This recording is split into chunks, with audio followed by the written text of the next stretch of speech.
excessive risk.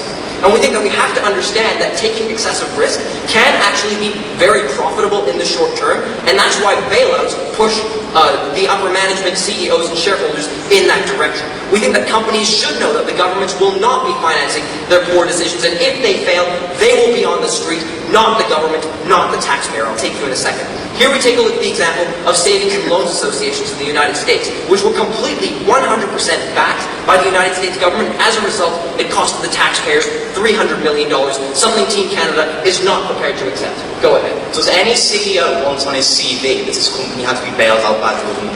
We don't think that CEOs necessarily want to be bailed out by the government, ladies and gentlemen, but we think that bailouts create a safety net. Moreover, CEOs are not the proper people, ladies and gentlemen. We think the people who need to be accountable are the shareholders, the ones who actually control the CEOs, the ones who vote in the CEOs and have direct and indirect control over their policy. And we think that bailouts are a very inefficient use of money to this end. We will take a look at the example of the most recent bailout package that was given to GM, which costed $700,000 per job that was saved.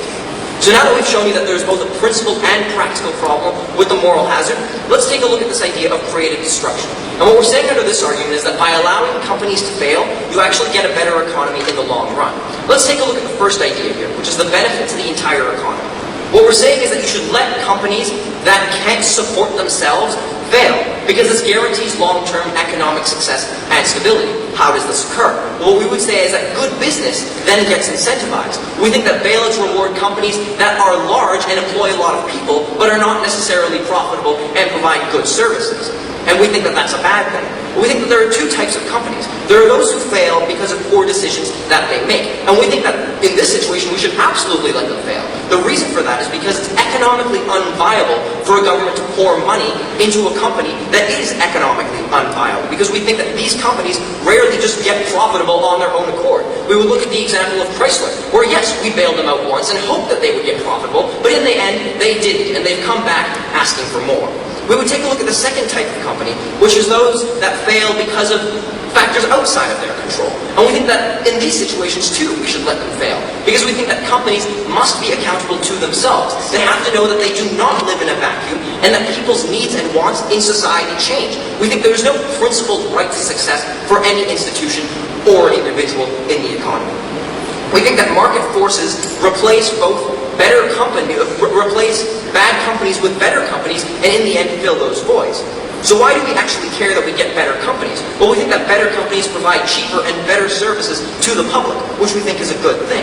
So what happens if we go and fund bad companies? What we would say is that the government ends up pouring cash into a lot of no-return investments. We would look at the example of Japan's lost decade, in which Japan bailed out lots of bad companies, and today has the highest debt-to-GDP ratio out of the entire developed world, as well as a massive unemployment rate. And finally, we think that it's absolutely principally wrong to allow companies that should not be succeeding according to market forces to succeed. And the reason for that is because you punish companies that are both successful and profitable.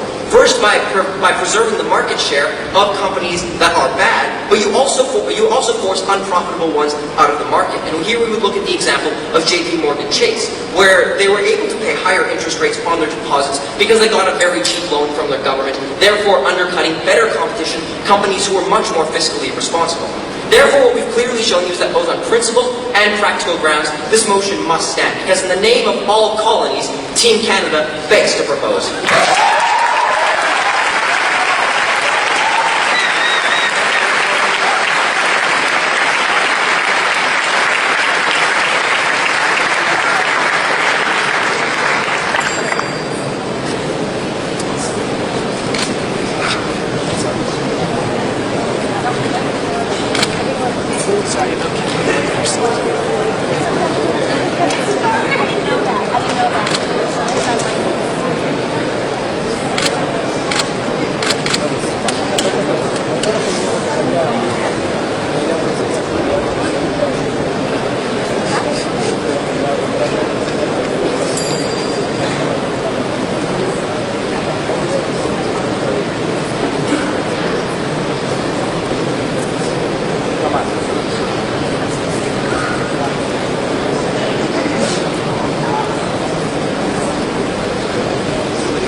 To introduce the argument for the opposition team, the first speaker beschützen.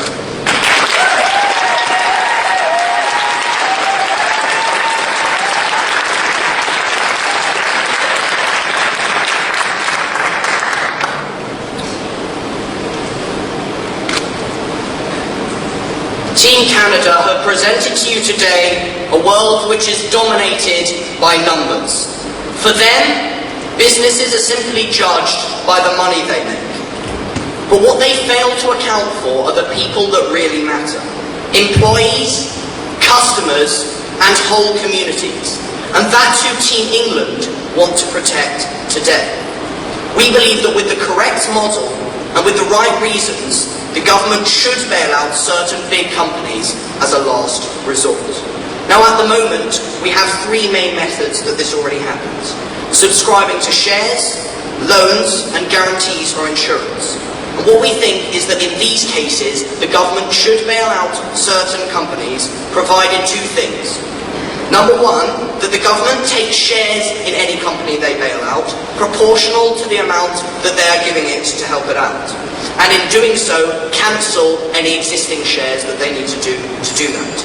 And two, create an independent investment vehicle to manage this investment and sack management where appropriate.